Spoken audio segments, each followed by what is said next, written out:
얼마 전 새신랑이 되신 학교 선배를 오늘 만났습니다. 가족 일정 때문에 결혼식에는 참가하지 못했는데 오늘 찾아뵙고 그동안 나누지 못한 이야기들을 나눌 수 있었어요.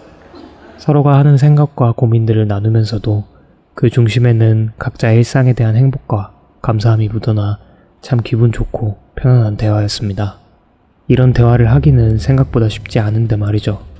왜냐하면 우선 자신의 일상에 만족하며 행복하게 살고 있는 사람이 주변에 있는 것 자체가 어렵습니다. 내가 그러한 사람을 알고 있다고 해도 그 사람은 이미 자신의 일상에 온전히 녹아들어 있기 때문에 굳이 본인을 드러내거나 밖으로 나가려 하지 않아요. 그래서 직접 만나기도 생각보다 쉬운 일이 아니죠. 그런데 오늘 만난 형은 감사히도 그런 사람이었습니다. 운 좋게 서로의 시기와 에너지가 맞아 떨어져 함께 좋은 시간을 보낼 수 있음이 참 감사했습니다. 잔잔한 사람과 이야기를 나누다 보니 제 자신에 대해서도 조금 더 잘 알 수 있는 기회가 되었습니다. 지금의 상황도 충분히 만족하고 즐거운 것을 보면 저의 행복은 어떤 성취와는 크게 관련이 없을지도 모르겠어요.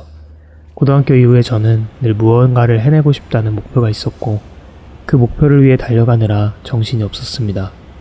제가 달려왔던 것은 어떤 수준까지 올라가겠다는 마음이기도 했고 단순히 새로운 것을 경험해보고 싶다는 호기심이기도 했습니다.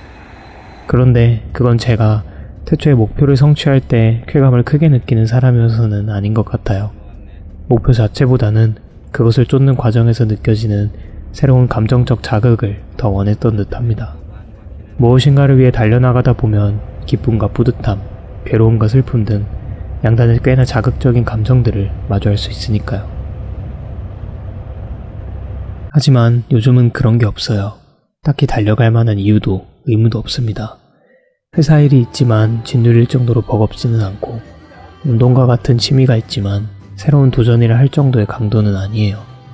그러다 보니 강하게 느껴지는 흥미로운 감정 없이 잔잔하면서도 조용합니다. 사실 다소 무미건조한 느낌이 들어요. 큰일이 없는 하루들이 이어지고 있어 평온하기는 하지만 10년을 넘게 살아온 모습과는 정반대이다 보니 낯설고 어색합니다. 그래서 성공을 이야기하고 있는 것 같아요. 성공이라는 큰 목표를 쫓다 보면 다시금 여러 자극적인 감정들을 마주할 테고 스스로 생생히 살아있음을 느낄 테니까요. 그렇지만 선뜻 그렇게 달려가지 않는 것을 보면 분명 지금의 상태가 행복하기는 한 것 같습니다. 언젠가 유퀴즈에서 박보영 배우님이 큰일 없이 지나가는 하루가 가장 감사하다는 말씀을 하신 기억이 납니다. 큰 감정이 밀려오지는 않지만 그렇기에 무던히 지나가는 하루들이 반복되고 있어 감사함과 행복함을 느끼는 것이 아닐까 싶어요. 언젠가 어머니와의 통화에서도 지금이 참 좋은 시기이니 이 여유를 즐겼으면 좋겠다는 말씀을 들었습니다. 부모님도 건강하시고 회사에서 큰 문제도 없고 책임져야 할 가정이 있지도 않고 다른 사람과의 관계에서 크게 부담 가질 일도 없으니 말이에요.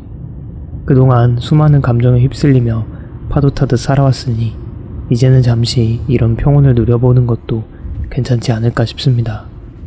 앞으로도 제 본성은 자극을 쫓으며 살아갈 것 같으니 잠시 쉬면서 에너지를 모으고 때를 기다리는 것도 방법일 것 같아요.